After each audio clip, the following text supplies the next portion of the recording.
Hello everybody, my name is Jeremy and welcome back to the Kanto region, here once again in Viridian City. This week, we're getting right into the action. This is the main build of the episode. This one's going to be a little bit shorter. You'll kind of see why towards the end. We just kind of we do a bunch of interesting stuff and reach a pretty natural stopping point, so I end up just cutting it a little bit short. Apologies for that, but it is still a pretty substantial episode, so I'm not calling it a half episode. This is a full episode. It's just a couple minutes shy of my usual target.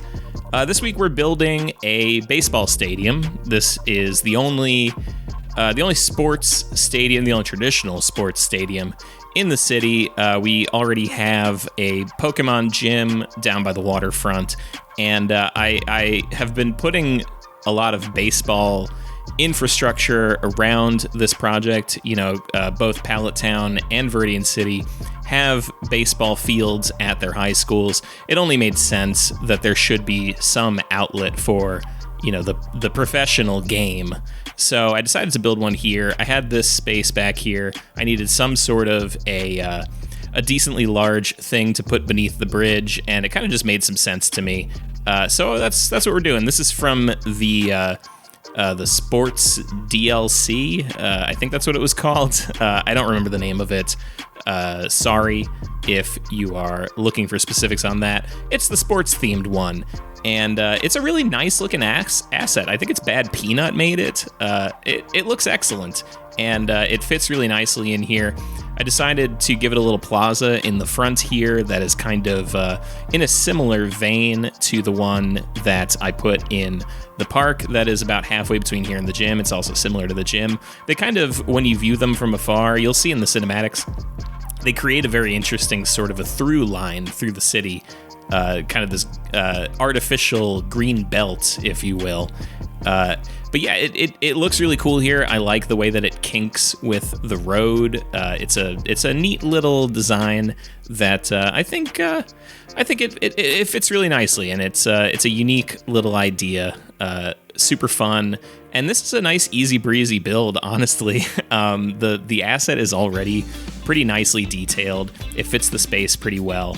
And it didn't really need a whole lot. So most of what I did was just kind of take off the vanilla trees, replace some of the base props with some Japanese equivalents, put some different vegetation around it, build that plaza, and now I'm just kind of putting some solar panels on top, and that's just about it for the baseball stadium. And we're moving on to other projects. This now is kind of the corner right adjacent to the baseball stadium, and it's kind of an interesting little shape that I have to deal with, so I decided to primarily use the procedural objects mod. This is something that I haven't called out just yet, but I want to just say a big thanks to the folks in my Discord server. If you are new to the channel, if you're not in the Discord server, if you like Discord, check it out. There's always a link in the description of the episodes, and we have a lot of fun in there, chatting about the game, chatting about the series, about inspirations, things like that.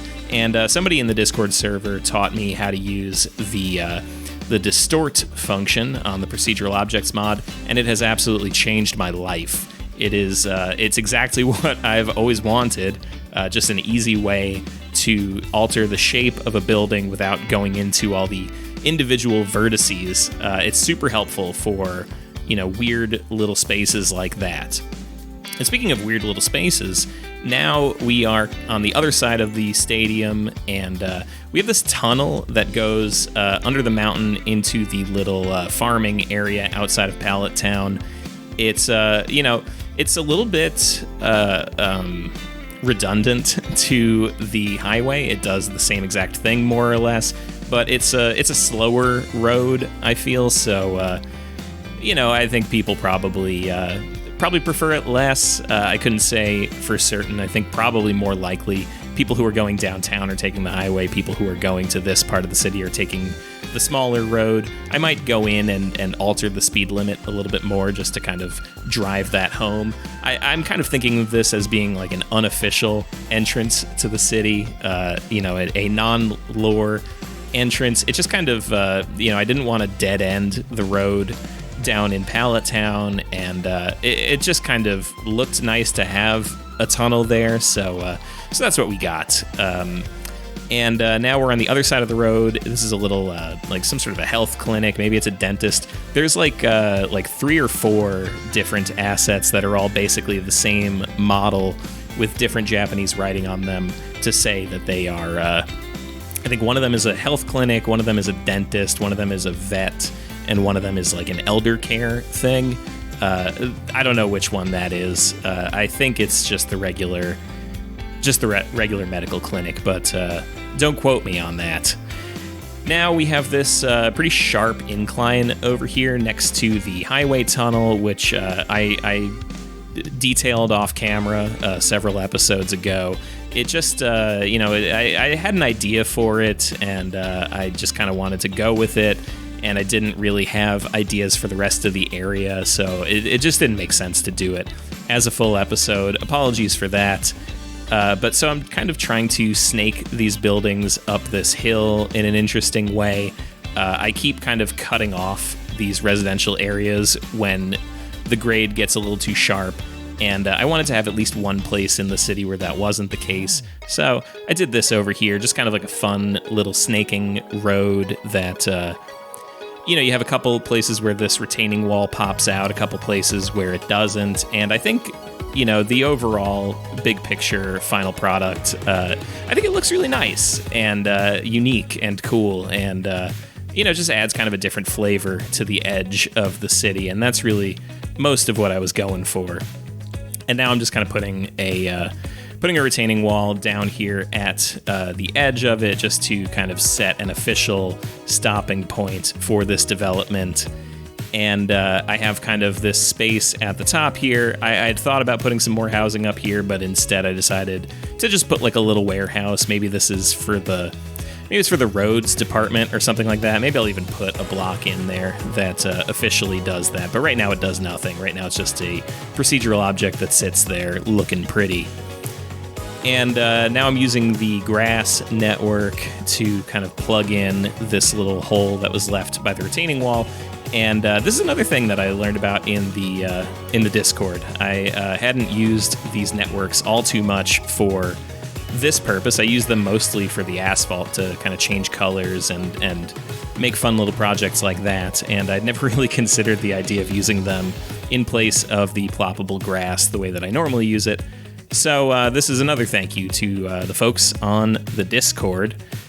And now we are filling in the space underneath the bridge. In real life in Aomori, it goes over the train station, and it goes over there's like a museum that it goes over a little bit. There's a couple of warehouses, a lot of parking, and a little park that actually is I'll try to remember to put this image in here, but it's a funny little like beach park that has.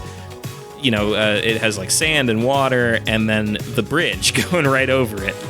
Kind of a funny little image in the spirit of something that I've talked about before, which is kind of just like the Japanese cities kind of like really seamless, or not seamless, I guess. The word would probably be conspicuous. The conspicuous integration of infrastructure into everyday life.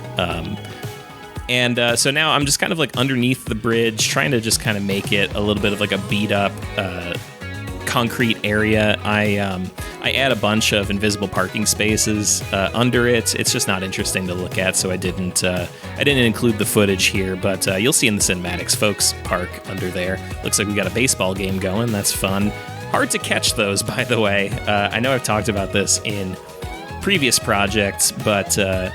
It's one of the more annoying things about the sports stadiums in this game is you just can't really quite catch a game. They happen like several months apart from each other, and I get why from a gameplay perspective you want them to be spread out so that you're not constantly overwhelming your infrastructure with events, but just from a content creator's perspective, it would be nice if you could catch them a little more frequently, just for your own cinematics. And now I'm doing another apartment block similar to the one from the last episode. Actually, the exact same buildings, but in this case, doing kind of like a paved plaza instead of paths all along it. And I decided that since this one is closer to downtown, this is probably a bit of a nicer one. So this one gets some cute flowering trees all over the property, a nice little green space on the side of it, and the noise of the highway overhead. And over here, this is something that we have sorely needed for a while. I did build a small shrine next to the hospital. We definitely need more of them. So this is another Shinto shrine. This one is a little bit, closer to the downtown area, and it's a little bit more space to work with, so I tried to add a few more bells and whistles to it. I still don't really feel like I'm 100% capturing what these shrines are all about. Hopefully, in a later episode when I'm able to kind of spread out a little bit more and build like a nice big one, we'll get a better crack at it, I feel, and we'll be able to do kind of like the whole Megillah, get all the pieces in there. But for now, I feel like this one is it's pretty good. It fills the space nicely. It gets a few more elements. There's a couple of buildings instead of just one, and I like it. I think it's pretty nice. And just kind of trying to add a few complexities to it. There's like there's an office, there's a gift shop, and then there's the actual Kame house, and a couple of lanterns here and there, a little map out front, that sort of stuff. I like this one. I don't think it's accurate, but no one would ever accuse me of being a 100% accurate builder anyway. So, I think that's okay.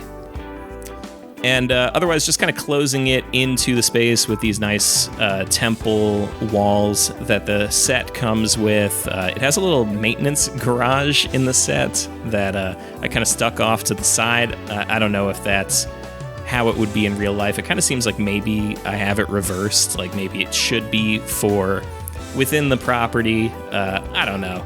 Maybe it's a parking space for the folks who maintain the shrine. I don't know. And trying to put some nice flowering foliage all over the place, something a little unique from the surrounding area. So I used some of those more detailed pine trees. And now we're at the kind of the end of the episode. This is the last thing we're doing. I just have this one kind of odd shaped block to fill in here. The baseball stadium is teardrop shaped, because of the actual baseball diamond, and then because there's not really any building in the surrounding area. So it kind of sits in this teardrop shape. So I decided to kind of mold the road around it, and I like the way that looks. I think it's pretty cool. So I'm happy with that, but it leaves me with this kind of challenging shape to deal with. So I decided to kind of set the properties on it a little bit off of the road like this, so I can use straight buildings and have them kind of engaged with the road in a, kind of a more interesting way, in my opinion at least. And using the parking lot to kind of fill in the little bit of space that is left there. And just doing one more of those and then a couple of houses, and then that'll be pretty much the episode. So I'll get started on my plugs. I forgot to do this in the last couple episodes. I keep forgetting to do it. But I wanted to give a shout out to another YouTuber, hoping I say the name right, the Kumu Courtwade, who does a Cities Skylines series called Octon. If you like the historical focus of Altengrad or Franklin, if you like the lore building focus of Scylla Republic, you're going to like Octon. Go ahead and check it out. It's a good channel. It's a good project. It's a lot of fun. And for me, if you want early access to episodes, you know the deal. Become a channel member, $5 a month. You get early access. Follow me on Twitter at JeremyThunder. Check out my podcast, Generation Loss. If you want to do a one-time donation, you can do the Buy Me a Coffee link. Send me a couple of bucks. I'd really appreciate it. If you like the video, hit the like, hit the thumbs up, subscribe to the channel, do the bell icon, all that good stuff. I love you. Thank you so much for spending your time with me, for supporting my little hobby. Have a great weekend. Have a great coming week. And I will see you in the next one.